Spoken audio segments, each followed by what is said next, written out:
একটা মানে আপনাৰ হেৰি ভমৰা পকাটো যে আছে বহুত ডাঙৰ হৈ যায়।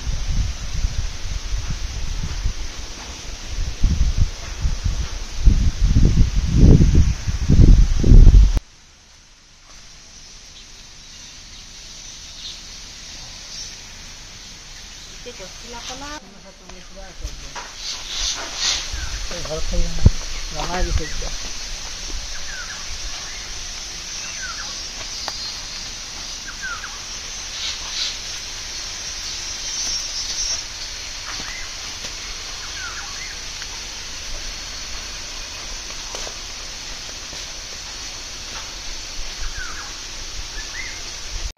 দাদা দেখে না এগুলা বিলাসী পাতৰ এতিয়াও মৰা নাই, এগুলা ধুনীয়া আছে, কলা চালে চব উঠিছে একদম এগুলা।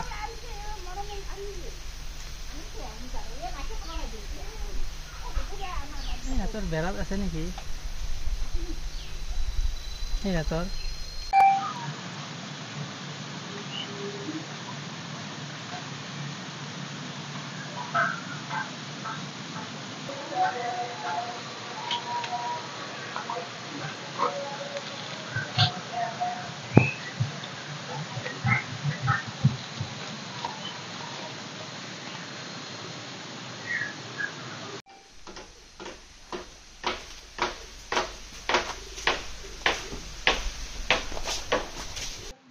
পোকাৰ কাৰণে মানে আৰু আমি ঘৰ এৰিয়ে মানে পলাব লগা হৈছে আৰু এতিয়া ক'ৰবাত যাই কিনে থাকিম এনেকুৱা হৈছে আৰু আমাৰ তাৰমানে বহুত আপোনালোকৰ অসুবিধা পাইছে, বহুত অসুবিধা হৈছে। বাঁহ ফুলাৰ ধান বিলাকৰ পৰা মানে এইবিলাক পোকাবিলাক উৎপাদন হৈছে, হৈ লৈ মানে আৰু পানী দুনি ঘৰ দুৱাৰ মানে চব মানে হেৰি হৈ গৈছে আৰু মানে থাকিবা খাবা খুবা শান্তি নোহোৱা হৈছে, গায়ে মূৰে বগাই থকা হৈছে।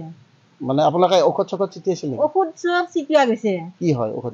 ঔষধ ছিটিয়ালেও মানে যায় আকৌ আহে, ক'ত থাকে আৰু থোপনা হৈ কিনে আৰু এতিয়া তাৰমানে আৰু কি ক'ব বিভাগীয় কৰ্তৃপক্ষক? কি ক'ব বিভাগীয় কৰ্তৃপক্ষক আমি জনাইছো আৰু কি কৰে এতিয়া আমাক নিৰাময় কৰি দিব লাগে আৰু সেই কথা আৰু মানে এই বাঁহফুলাৰ পৰা হৈছে, বাঁহফুলাৰ পৰা হৈছে, আগতে নাছিলে নে? এতিয়া মানে বাঁহফুলাৰ কাৰণে এই চিজনটো তাৰমানে কটা মাখি বহুত প্ৰত্যেক বছৰে কটা মাখিয়ে উৎপাতত একদম হাত ভৰিত ফুলাই ফুলাই দিয়ে কামুৰি।